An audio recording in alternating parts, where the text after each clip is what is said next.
अपने बयानों से मशहूर दादा गौतम अपने रंग में फिर से दिखाई देने लगे हैं। बीते दिन वह अपने गांव पहुंचे, जहां उनका भव्य स्वागत गांव वालों ने किया। विधायक रामकुमार गौतम जहां अपने पुराने अंदाज में फिर से दिखाई दिए। दादा गौतम ने देवराज धर्मशाला पहुंचकर जहां भूपेंद्र सिंह हुड्डा की तारीफ की, उसके साथ साथ भारतीय जनता पार्टी के बारे में भी बड़ी बात कही। वहीं दुष्यंत चौटाला को भी अपने निशाने पर लिया। आपको बताएंगे। नमस्कार, आप देख रहे हैं सिटी तहलका।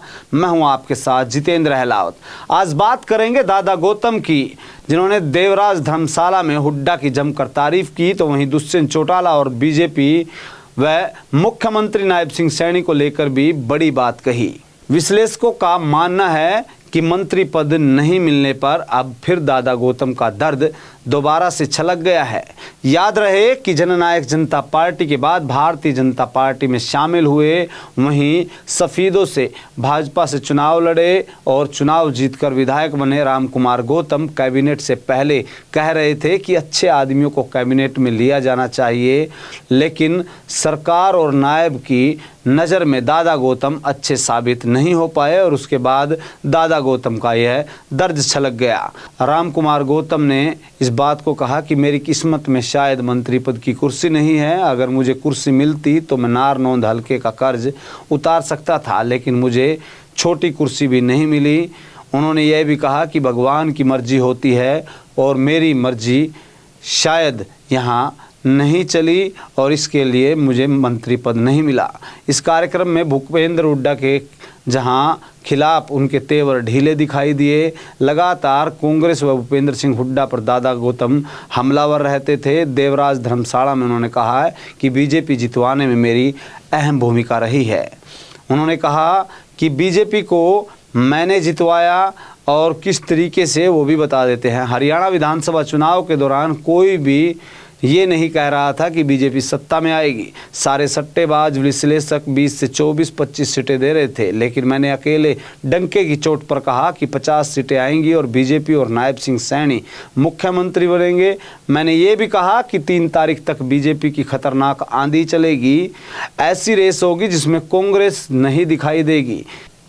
अब बात कर लेते हैं भूपेंद्र हुड्डा के खिलाफ, जहां नरम पड़ गए हैं दादा गौतम। पूर्व सीएम भूपेंद्र सिंह हुड्डा पर रामकुमार गौतम ने कहा है कि भूपेंद्र हुड्डा से मैं घृणा नहीं करता। भूपेंद्र हुड्डा अच्छे इंसान है, इस बात पर कोई बुरा माने तो 20 बार माने, उसे मैं गलत नहीं मानता और उनके खिलाफ नहीं बोलता तो बीजेपी सरकार नहीं बनाती। मैंने 2+2 का पहाड़ा पढ़ा और भूपेंद्र हुड्डा के खिलाफ वो बातें कहीं जो मैंने नहीं कहनी चाहिए थी। उन्होंने कहा कि भूपेंद्र हुड्डा को बुरा भी लगा होगा और सोच भी रहे होंगे कि मैंने रामकुमार गौतम का क्या बिगाड़ा है। अगर मैं ये न बताऊं कि बीजेपी को सत्ता में लाओगे तो ये फ़ायदा और कांग्रेस को सत्ता में लाओगे तो ये नुकसान, तो मैं इस लेवल तक चला गया कि ये मुझे शोभा नहीं देता था। अगर मैं इस लेवल तक नहीं जाता तो बीजेपी नहीं बन पाती और ये मेरा 2+2 का खेल था। मानो या ना मानो, ये सबको मैंने पढ़ाया और भूपेंद्र सिंह हुड्डा भी अब मुझसे नफरत करते होंगे कि मैंने उनके खिलाफ गलत बोला। नायब सिंह सैनी को जहां उन्होंने ट्रम्प कार्ड बताया। लोकसभा चुनाव से पहले बीजेपी ने सीएम फेस बदल दिया, मनोहर लाल को हटाकर नायब सिंह सैनी मुख्यमंत्री बनाया। इस पर दादा गौतम ने कहा कि अगर बीजेपी ये काम न करती तो वो सत्ता में नहीं आती। नायब सिंह सैनी ट्रम्प कार्ड हैं और उसको ले अलावा टिकट भी बीजेपी ने समझदारी से बांटी, जिसका फ़ायदा उन्हें मिला है। और उसके साथ साथ दुष्यंत चौटाला को लेकर भी उन्होंने खूब मजाकिया अंदाज में कुछ बातें कहीं। उन्होंने ये भी कहा कि जननायक जनता पार्टी जहां अपना खाता नहीं खोल पाई और दुष्यंत चौटाला किस तरीके से चौथे स्थान पर खिसक गए जब वो कहते थे, क्योंकि मैंने इस पार्टी को आगे बढ़ाने का काम किया था, लेकिन उन्होंने मेरी नहीं सुनी।